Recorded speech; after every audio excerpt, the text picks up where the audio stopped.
भारत दुनिया में ऐसा देश है जहां बच्चों की आबादी सबसे ज्यादा है।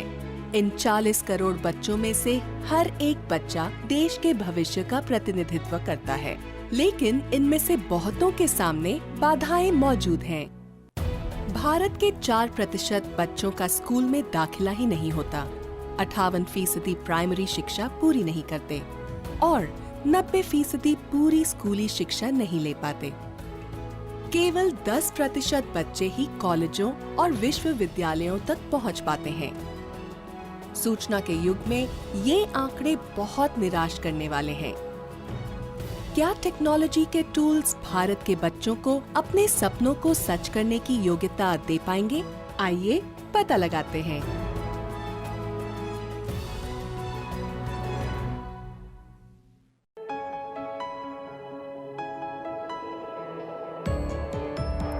आजादी के बाद से भारत धीरे धीरे प्रगति की ओर बढ़ता गया है।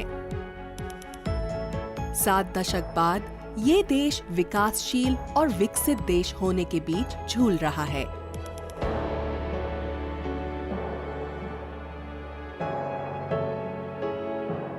यदि भारत को अपनी बाधाओं को पार करना है, तो इसे लोगों को सशक्त बनाना होगा और सशक्त बनाने के सबसे बड़े माध्यमों में से एक है शिक्षा। लेकिन 100% साक्षरता और सबके लिए गुणवत्तापूर्ण शिक्षा प्राप्त करने का सपना अभी दूर है।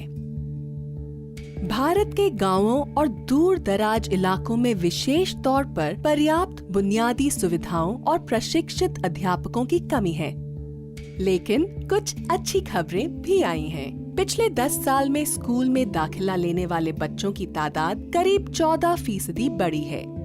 अब पहले से ज्यादा बच्चे स्कूल जा रहे हैं, लेकिन अब सवाल पैदा होता है कि शिक्षा से जुड़े कम संसाधनों के साथ इन्हें बढ़िया शिक्षा कैसे मिलेगी? इस सवाल का जवाब मिलेगा इंफॉर्मेशन एंड कम्युनिकेशन टेक्नोलॉजी या ICT के जरिए। आज दुनिया में इंटरनेट सूचना का सबसे बड़ा जरिया है। वर्ल्ड वाइड वेब का सबसे दमदार गुण है एक्सेस यानी पहुंच। एक बटन क्लिक करके हम अपने तमाम सवालों के जवाब कंप्यूटर्स के जरिए पा सकते हैं। इससे फिर सवाल पैदा होता है, क्या हमारे सबसे साधन विहीन बच्चे भी इसी ज्ञान तक पहुंच हासिल कर सकते हैं? ये कर्नाटक में मौजूद हरोहल्ली गांव का एक स्कूल है, लेकिन स्कूल शब्द सुनने पर दिमाग में उभरने वाली तस्वीर से ये मेल नहीं खाता। यहाँ क्लास में कोई टीचर नहीं है, बल्कि एक स्क्रीन है। बच्चे ब्लैक बोर्ड से सीखने के बजाय उन लेसन्स को देख रहे हैं जो 40 किलोमीटर से भी ज्यादा दूर बैंगलोर शहर से उनकी क्लास में पहुँच रहे हैं। डिस्टेंस लर्निंग की दुनिया में आपका स्वागत है। जैसे कि नाम से जाहिर है, डिस्टेंस लर्निंग में टेक्नोलॉजी के जरिए गुणवत्तापूर्ण शिक्षा को दूर दूर तक पहुंचाया जाता है। एक दौर था जब उन इलाकों तक लेसन पहुंचाने के लिए रेडियो और टेलीविजन जैसे माध्यम इस्तेमाल किए जाते थे, जहां स्कूल और अध्यापक नहीं होते थे। लेकिन आज हालात बदल चुके हैं। ये एक वर्चुअल क्लासरूम है। टीचर के लेसन को बैंगलोर के एक स्टूडियो में वीडियो कैमरे रिकॉर्ड करते हैं। एक टच पैड पर रियल टाइम नोट्स लिखे जाते हैं जो चौक और बोर्ड की जगह इस्तेमाल हो रहे हैं। किताबों की जगह एनिमेशंस ने ले ली है। इन सब नई खोजों से बेहद मुश्किल और पेचीदा सबक भी आसान हो जाते हैं। अब विद्यार्थी चाहे कहीं भी हो।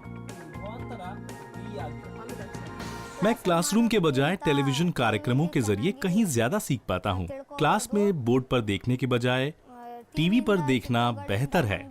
फ्लास्क के जरिए किए जाने वाला एक्सपेरिमेंट टीवी पर बहुत साफ नजर आता है। ये बच्चे अकेले नहीं हैं। ऐसे 2 लाख बच्चे और हैं जिन्हें बैंगलोर से भेजे जा रहे लेसन से फायदा हो रहा है। लेकिन ये होता कैसे है? इस सब के पीछे टेक्नोलॉजी का कौन सा चमत्कार मौजूद है? एक शब्द में कहें तो एड्यूसैट। 20 सितंबर 2004, Sriharikota. Indian Space Research Organisation या इसरो ने जियोसिंक्रोनस सैटेलाइट लॉन्च व्हीकल या GSLV को लॉन्च किया।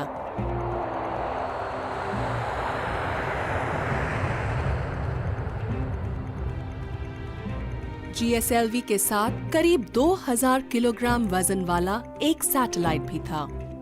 GSLV जल्दी ही पृथ्वी के एटमॉस्फेयर से आगे निकल गया और पृथ्वी से लगभग 36,000 किलोमीटर दूर पहुंच गया।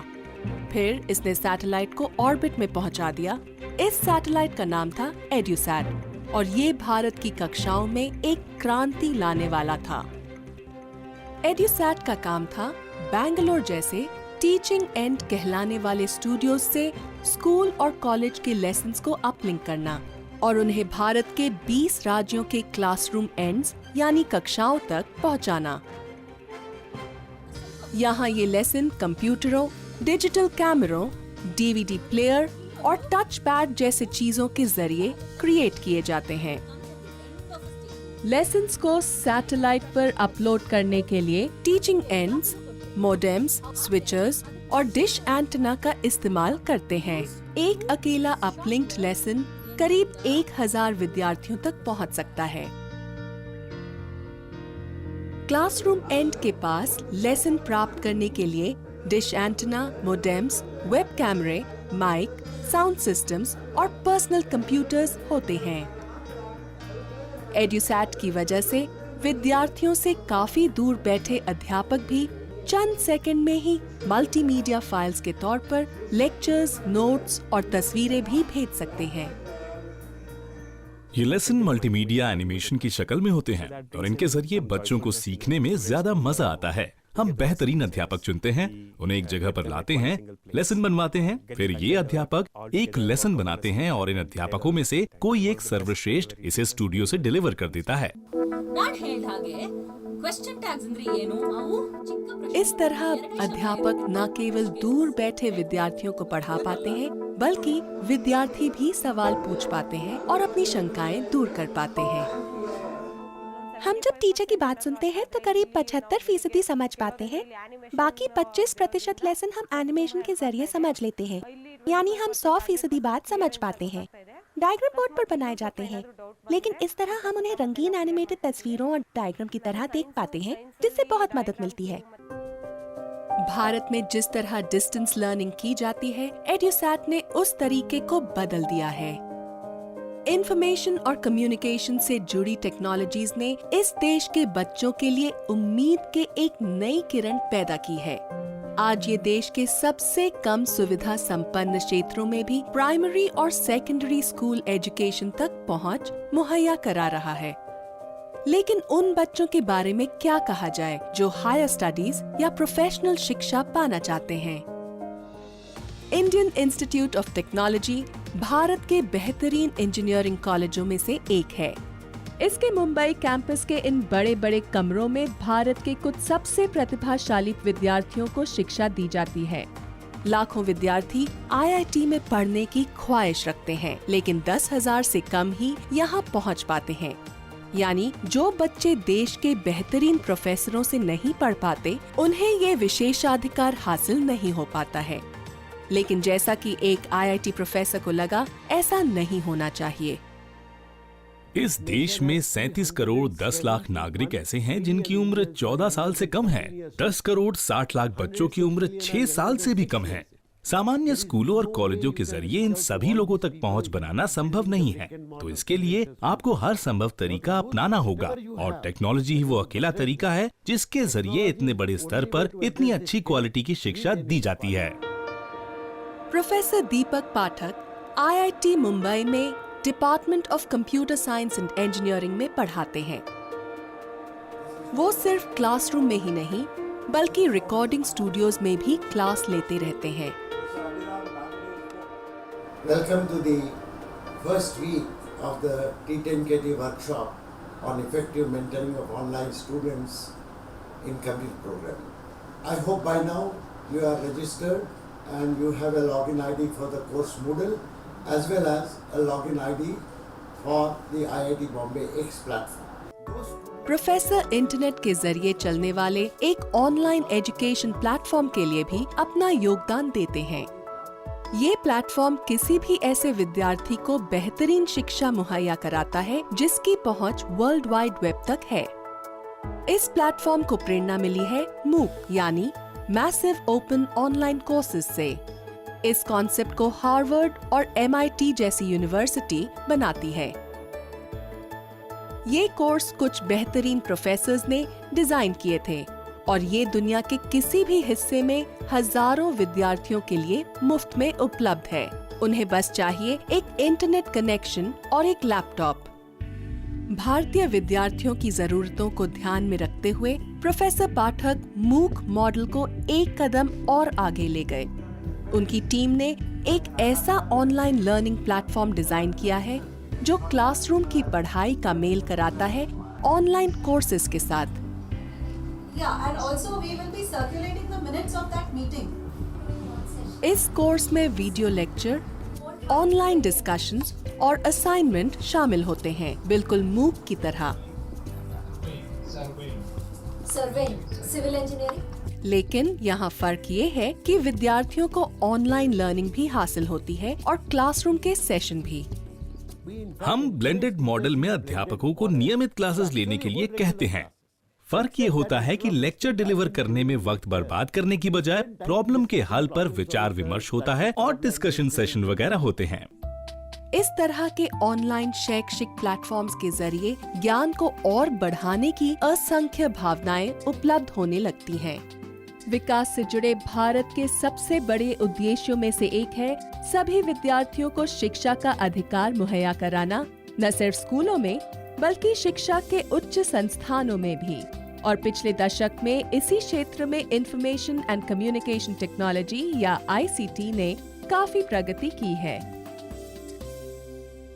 इस नए मिलेनियम के शुरू होने के वक्त ICT में एक शब्द की बड़ी अहमियत थी, कनेक्टिविटी या यूं कहें इंटरनेट कनेक्टिविटी। साइबर स्पेस की वर्चुअल दुनिया के जरिए जितने ज्यादा विद्यार्थी जुड़ते गए, उन्हें भारत और दुनिया की बेहतरीन यूनिवर्सिटीज और अध्यापकों के जरिए उतने ही ज्यादा शिक्षा से जुड़े रिसोर्स हासिल होते गए। अब बहुत से प्रोफेशनल और रिसर्च फील्ड्स में इंस्ट्रक्शनल वीडियोस और लेक्चर्स उपलब्ध थे। इसके लिए भारत को एक ऐसा ताकतवर इंटरनेट नेटवर्क चाहिए था जिसकी न सिर्फ रफ्तार तेज हो बल्कि जिस पर भारी फाइल्स भी आ जा सकें, जैसे कि YouTube के जरिए हासिल हो पाती हैं। अगर आप आज की दुनिया पर नजर डालें तो उसमें सिर्फ फिल्में या कई तरह का मनोरंजन ही शामिल नहीं है, बल्कि इसमें सेहत के साथ साथ इंजीनियरिंग से जुड़े विषयों की भी ढेर सी जानकारियां हैं। YouTube पर क्लिक करिए तो आपको शानदार हाई डेफिनेशन पिक्चर मिल सकती है और सिर्फ 5 मिनट की ऐसी फिल्म में ही आप किसी चीज को इस्तेमाल करने के तौर तरीके समझ जाएंगे। इससे भी अहम बात यह है कि मेडिकल कॉलेजेस में YouTube का इस्तेमाल काफी ज्यादा होता है। क्यों? क्योंकि ऐसे बहुत से रियल टाइम ऑपरेशन चल रहे होते हैं जो हाई डेफिनेशन, हाई रेजोल्यूशन में उपलब्ध होते हैं। अगर आपका नेटवर्क छोटा होता है तो आप इस तरह की किसी वीडियो फाइल को डाउनलोड नहीं कर पाएंगे, लेकिन अगर आपकी बैंडविड्थ बड़ी हो तो आप इसे फौरन देख सकते हैं। ब्रेक के बाद हम भारत के एक बेहद अनोखे नेटवर्क पर नजर डालेंगे जो यूनिवर्सिटीज को आपस में एक अनोखे ढंग से जोड़ रहा है।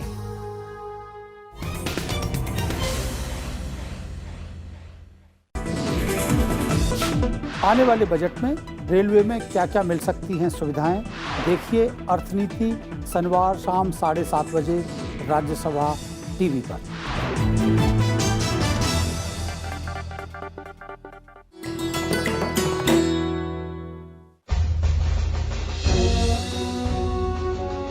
राष्ट्रपति भवन स्थित जयपुर स्तंभ 145 फीट ऊंचा ये टावर ब्रिटिश वायसराय को जयपुर के तत्कालीन महाराजा सवाई माधव सिंह की भेंट। स्तंभ का ऊपरी हिस्सा कांच से बने षटकोणीय सितारे और कांस्य कमल से सुसज्जित। स्तंभ के भीतर लगी 5 टन वजनी शैफ्ट से ये कमल घूमता है 6 इंच वृत्ताकार और ये प्रक्रिया दोहराई जाती है हर 3 सेकंड बाद बार बार।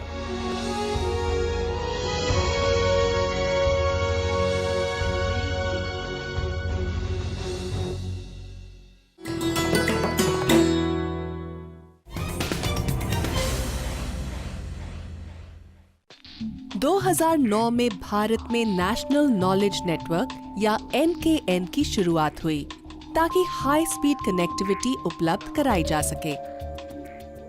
NKN एक ऐसा बेहद उन्नत फाइबर ऑप्टिक नेटवर्क है जो ढेर से ऑनलाइन डेटा को हैंडल करने के लिए हाई स्पीड कनेक्टिविटी और एक अल्ट्रा हाई बैंडविड्थ उपलब्ध कराता है।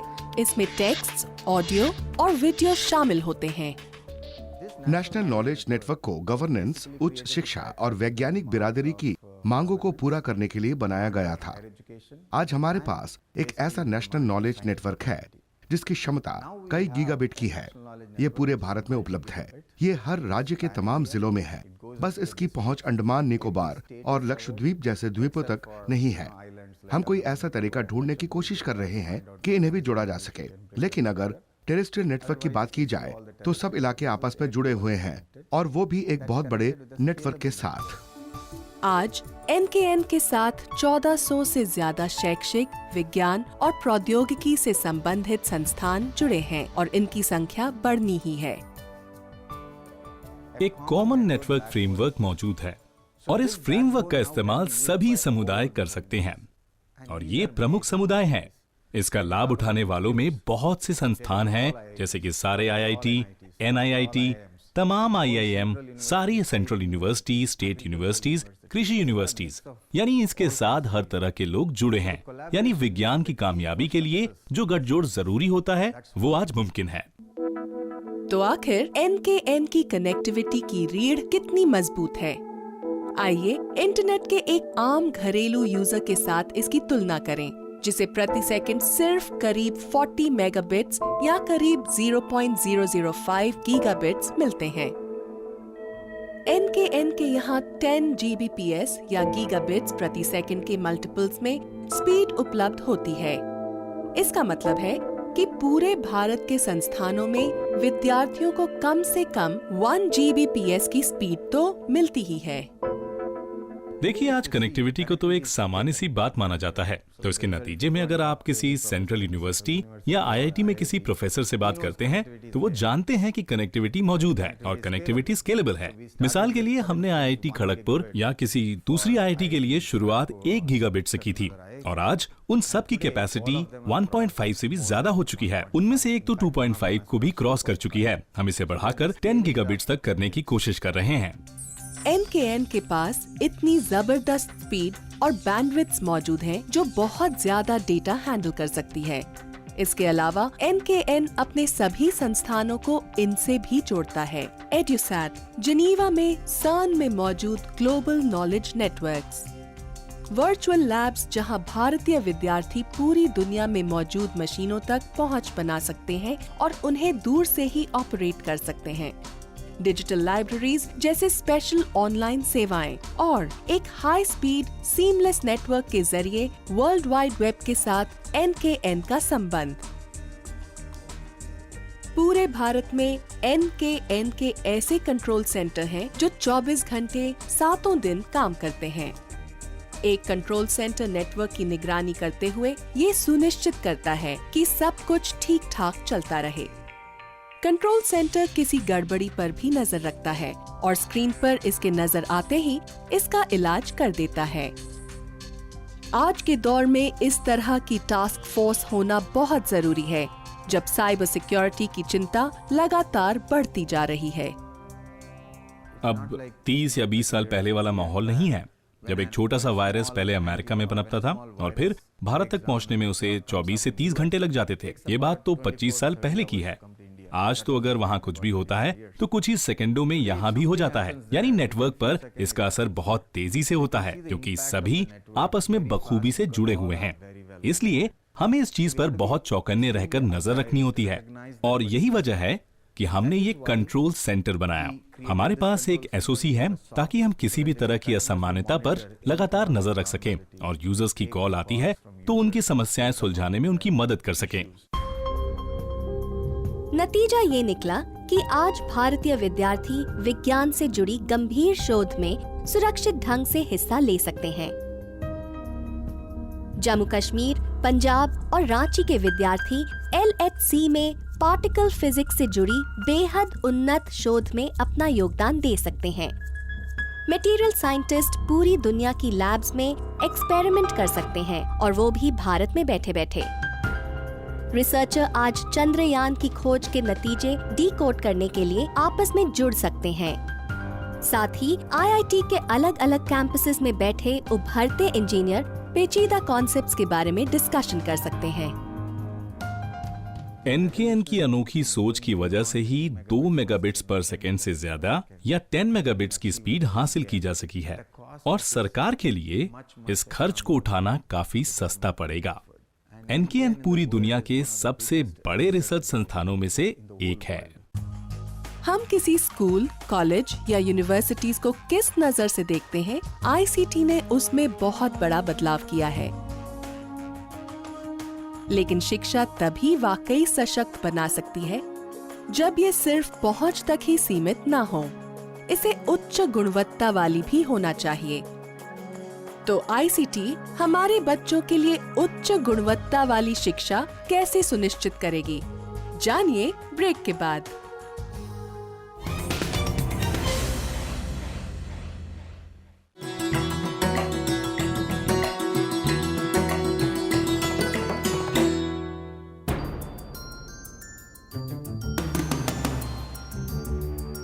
जाने माने स्वतंत्रता सेनानी, राजनेता और लेखक, देश के पहले भारतीय गवर्नर जनरल,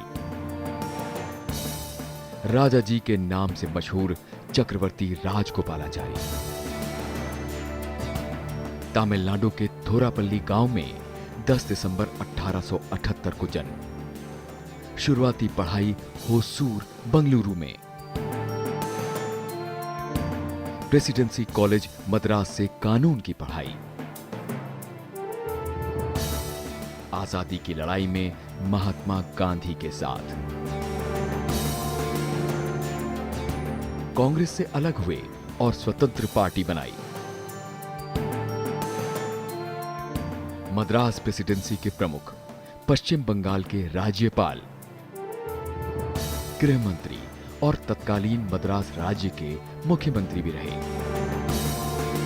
1954 में सर्वोच्च नागरिक सम्मान भारत रत्न से सम्मानित। 1958 में चक्रवर्ती थिरुमगन रामायण कथा के लिए तमिल साहित्य अकादमी पुरस्कार। 25 दिसंबर 1972 को मद्रास में निधन।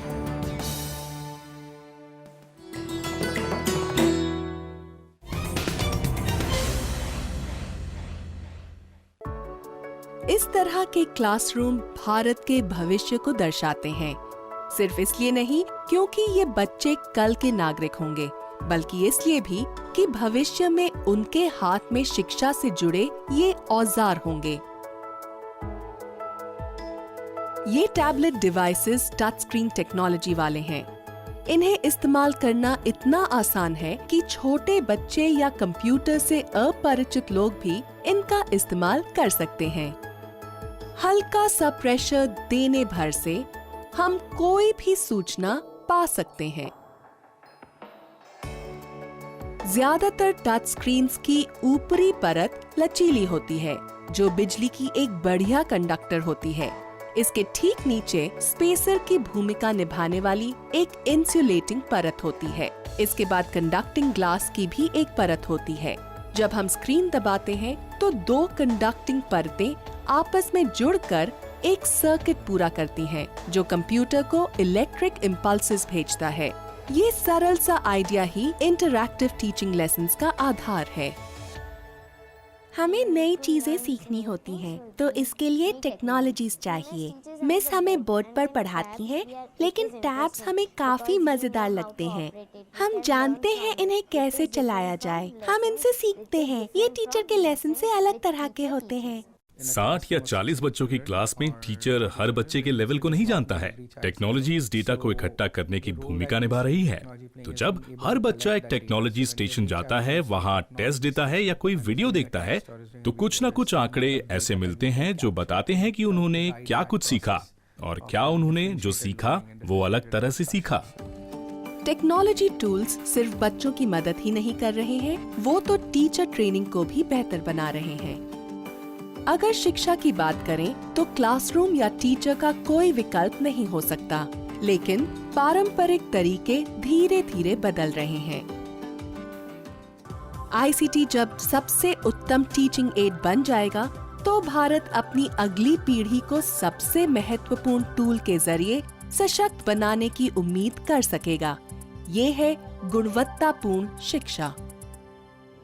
आप हमें अपने सुझाव इस पते पर भेज सकते हैं। विज्ञान प्रसार A50 institutional area, sector 62, Noida 201309। आप हमें मेल भी कर सकते हैं info@vigyanprasar.gov.in।